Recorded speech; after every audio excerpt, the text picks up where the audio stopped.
премиерот Груевски поднесе тужба против председателот на СДСМ Зоран Заев, во која што бара оштета од 500.000 евра.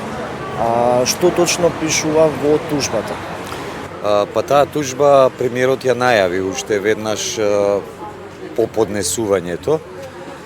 Тужбата содржи барање одредено надомест на име на нематеријална штета за причинета клевета, која што господинот Заев ја причини со објавување на одредени податоци во врска со продажбата на Македонска банка и наводна инволвираност на премиерот во целиот тој случај. Кажувам наводно, затоа што тоа го кажува и тужбата, дека не е точно дека бил инволвиран или дека тоа се клевети.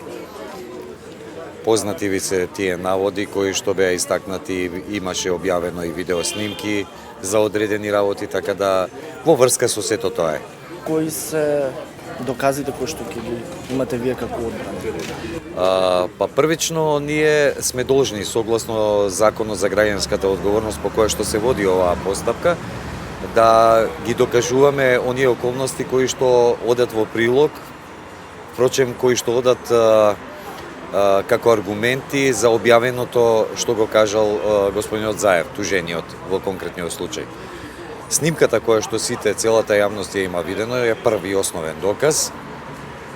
Потоа ќе бидат изведувани, предпоставувам, и некои други докази за кои што не би разговарал сега. Ќе имате прилика, доколку сте заинтересирани, на подготвителното рочиште да ги видите сите докази со кои што располагаме ние, а и располага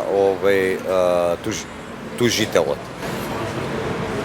500.000 евра. Да. Се парите кои што ги бара премиерот Груевски. Бевте ли изненаден од сумата? Па не, видите, тоа е сума за која што премиерот смета дека ќе биде доволна за да му ги исправи или стиша или надомести душевните болки кои што ги има или ќе ги има од објавениот текст. Он смета дека е тоа доволен износ и ние тука немаме што да кажеме. Ние можеме само да го спориме тоа и да побараме да евентуално се утврди на вистина дали е тоа правичен надомест и дали, доколку е правичен, какви се тие душевни болки, тоа ќе треба судот да го каже и какви последици оставаат сето тоа. Сепак не се работи за овечен човек, се работи за премиер на една држава. Ја колку што знам, господинот Груевски е сосема, мислам, вред и здравствено и психички. Видовте и последните резултати од изборите, тоа го кажа. Така да навистина ќе биде интересно докажувањето. Каков исход очекувате? Очекувате ли дека премиерот сепак ќе успее да добие тужбата? Па ќе видиме, знаете, тоа е се сега и е во сфера на шпекулации што било што да изјавам. Значи нормално дека очекувам успех во овој спор, затоа што сметам дека овие докази со кои што располагаме се непобитни. Така да сето не се работи за никаква клевета, изнесени се вистините податоци, изнесени се податоци за кои што господинот Заев оправдано сметаше дека се вистините, поточно немаше причина да не верува на тие докази кои што му беа презентирани и кои што ги објавивме во јавност. Верувате ли во непристрасноста на судот?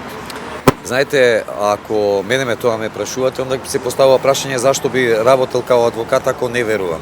Јас не само што верувам дека судовите треба да бидат непристрасни, туку за тоа нешто тие положиле заклетва и тоа стои во законот за судови. Доколку не се непристрасни, тоа е веќе една друга постапка и постојат органи кои што би требале да го утврдуваат тоа и да го санкционираат.